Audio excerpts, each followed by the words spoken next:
जाहिर कर रहे हैं, सूत्र क्या बता रहे हैं, आखिर किस स्थिति में अर्चना मिली है? थोड़ा सा अगर दर्शकों को आप फिर से बताएं, पूरी जो जानकारी अभी तक निकल कर आई है।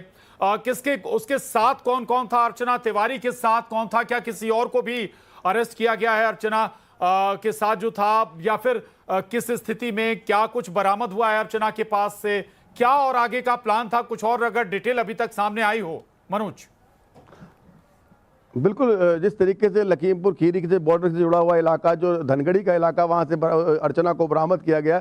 लेकिन जो आपको बता दूं कि जो नेपाल का जो इलाका है, नेपाल हमारा मित्र देश है, और जितनी भी जो सीमाएं साझा होती है, जैसे लखीमपुर खीरी की 90 किलोमीटर की ऐसी सीमा है जो नेपाल से हम साझा करते हैं, और वो सीमाएं सारी खुली हुई हैं, जिससे आसानी से इसमें एक दूसरे के देश में जाया जा सकता है, और जाते हैं। नेपाल से हमारा रोटी बेटी का संबंध भी है, और जिसको चलते लगातार जो बॉर्डर है उसपे तो मामूली सी चेकिंग के बाद आदमी आ जा सकता है। लेकिन जिस तरीके से अर्चना का जो मोबाइल बंद में बताया जा रहा था, उसको जल्दी ट्रैक नहीं किया जा रहा था, और जो उसने नेपाल धनगढ़ी पहुंचकर जो अपनी, जैसे सूत्र बता रहे हैं कि इंस्टाग्राम आईडी को एक्सेस किया था, उसके बाद उसके ट्रैप किया गया, उसको जानकारी ली गई और लोकेशन का पता चला था। उसके बाद ही पुलिस उस तक पहुंची थी, और एक जांच का दायरा जरूर पुलिस को बढ़ाना पड़ेगा कि अकेले इस तरीके से अर्चना जो इंदौर से चली है और एजेंसियों से बचती हुई नेपाल, या तो वो खुद गई है या किसी के जरिए किसी के कोई उसको लेके गया है,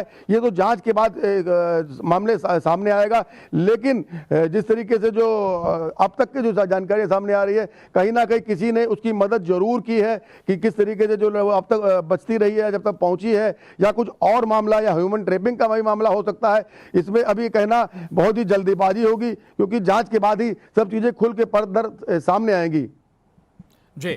और रहेगा मनोज, मैं लौटूंगा आपके पास, और कटनी से नारायण गुप्ता हमारे साथ जुड़ गए हैं। नारायण, परिवार वालों तक भी स्वाभाविक है कि यह खबर पहुंच गई होगी, अर्चना तिवारी बरामद कर ली गई लखीमपुर खीरी से, इस पर उनका क्या रिएक्शन है? एक आशंकाएं वो ह्यूमन ट्रैफिकिंग की जाहिर कर रहे थे, लेकिन बार बार बात यह भी आई कि बहुत कुछ परिवार छुपा रहा है। कोई लव एंगल वाला मामला भी है क्या? आप कुछ परिवार बता रहा है नारायण?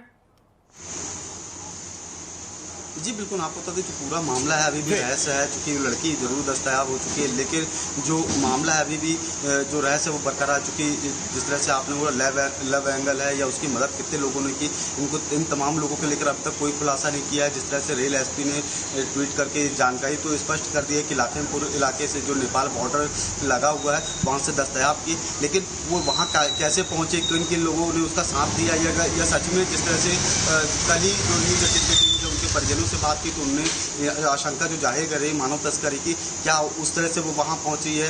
ये तमाम जो बिंदु हैं उनकी जांच के लिए ये देखना बाकी रहेगा कि क्या इसको किस तरह से निकाला जाएगा। हालांकि संभवतः ये संभावना जताई जा रही है कल रेल पुलिस निश्चित इसमें पूरा खुलासा करेगी, और ये जो धीरे धीरे पर्दा है वो अपने आप खुल के सामने आएंगे। परिजन अभी तक इस पर कुछ भी कहने से बचते नजर आ रहे हैं कि ये कहाँ है, क्योंकि शाम को न्यूज 18 की टीम ठीक है नारायण, जीआरपी से जुड़े सोर्सेस कुछ और बता पा रहे हैं क्या? क्योंकि कटनी वो पॉइंट है जहां से लापता, या कहें जहां परिजन लेने पहुंचे थे अर्चना तिवारी को, वहीं पर पहली बार ये आइडेंटिफाई हुआ था कि अर्चना नहीं है, अब कहीं गुम हो गई है, मिसिंग है। नारायण जी बिल्कुल, जिस तरह से ये बातें स्पष्ट हो रही हैं, क्योंकि लगातार 7 तारीख से 13 दिनों के बीच में जिस तरह से पूरी सर्चिंग चालू रही, अलग अलग जगहों में पुलिस ने दबिश दी, तो चाहे नर्मदापुरम हो, नरसिंहपुर हो, या ग्वालियर, और अब दिल्ली के बाद सीधा वहाँ नेपाल बॉर्डर में, उन तमाम चीज़ों को लेकर जिस तरह से सामने आया है कि अर्चना मिल गई है, और ये इन तमाम जो लोग हैं, जैसे एक ग्वालियर के आरक्षक है, उसकी भूमिका देखनी पड़ेगी कि उसकी क्या भूमिका रही, और जो कटनी पुलिस ने 4-5 संदिग्धों के नाम बताए रहे, क्या उनमें से कोई एक शामिल है, क्या उनकी भी कोई भूमिका रही है। तमाम जो सवाल है अभी भी बरकरार है, चूँकि ये तो जो तमाम सवाल के जवाब कल ही स्पष्ट हो सकेंगे। ठीक है, लौटूंगा आपके पास, कुछ और सोर्सेस को खंगालिए अगर कुछ और डिटेल आपके पास तक निकल पाती है।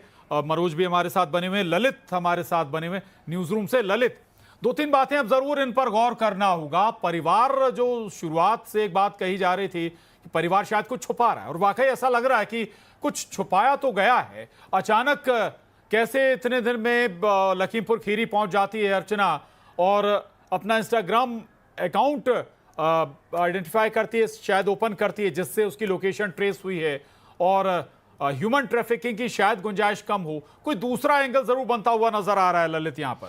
बिल्कुल प्रशांत, एकदम आप सही बात कह रहे हैं। हालांकि हम इस पर किसी फैसले पर नहीं पहुंच रहे हैं, लेकिन जो सवाल खड़े होंगे वो तो सवाल खड़े होंगे। अब आप देख लीजिए दिलचस्प बात, अगर सड़क रास्ते से देखा जाए तो 15 किलोमीटर का सफर और 860 किलोमीटर भोपाल टू लखीमपुर खीरी का डिस्टेंस पड़ता है।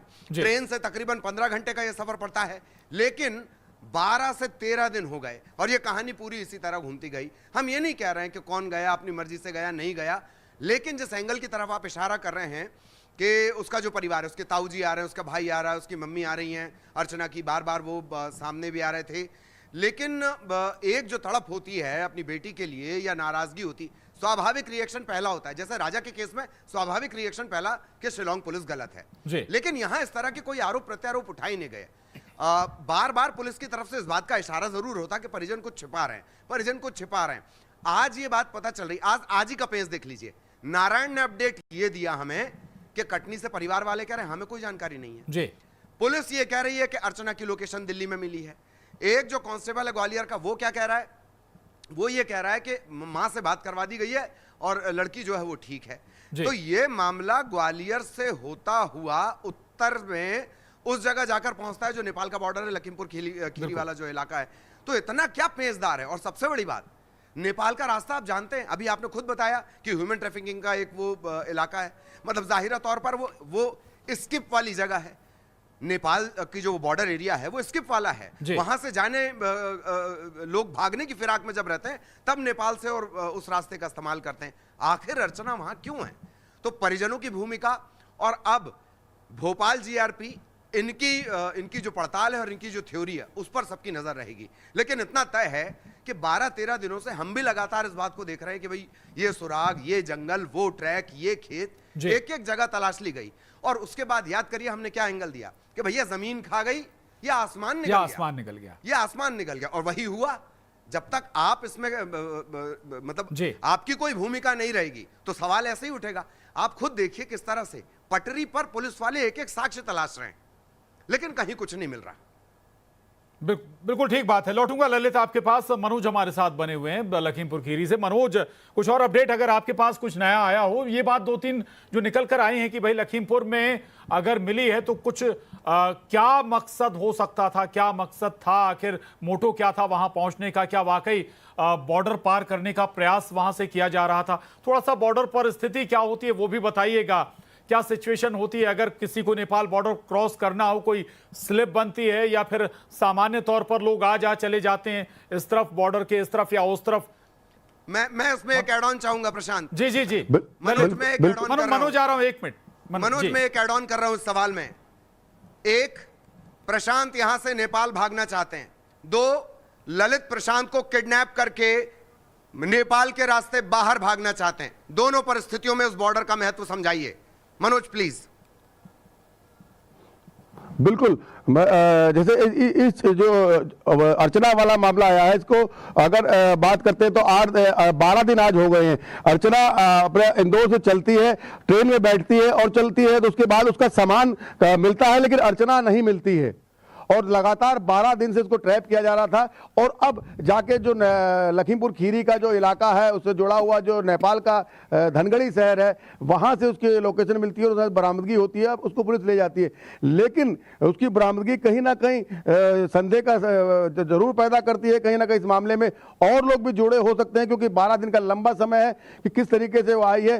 और अगर बॉर्डर को पार करने की हम बात करते हैं तो जो नेपाल देश हमारा मित्र देश है, उसमें जो बॉर्डर पे सुरक्षा एजेंसियां एसएसबी है या आईबी है या और नेपाल की पुलिस है, उसके बॉर्डर पे लगी हुई हैं। लेकिन बॉर्डर पे आपका जो आधार कार्ड है उसको देखा जाता है, उसमें एंट्री की जाती है, उसके बाद एंट्री दे दी जाती है।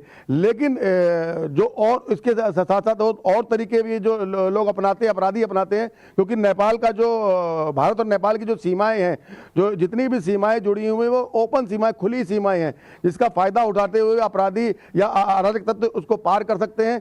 अगर जैसे अभी किडनैपिंग वाली बात सामने आई थी तो वो उस तरीके से वो भी संभव हो सकता है कि अगर ले जाना चाहे तो नेपाल के रास्ते, जैसे भारत के रास्ते जो खुली सीमाएं हैं या कोई अराजक तत्व है उनके जरिए भी उसको ले जाया जा सकता है। एक ये संभावना हो सकती है, लेकिन नेपाल में जाने के लिए आसानी से कोई भी जा सकता है, अपना आधार कार्ड दिखा सकता है और उसको दिखा के नेपाल पहुंच सकता है। अब अर्चना कैसे गई है, कैसे वहां पहुंची है, किस तरीके से पहुंची है, ये तो जांच का विषय होगा, क्योंकि ये अभी कहना जल्दबाजी होगी कि अर्चना किस तरीके से वहां गई है।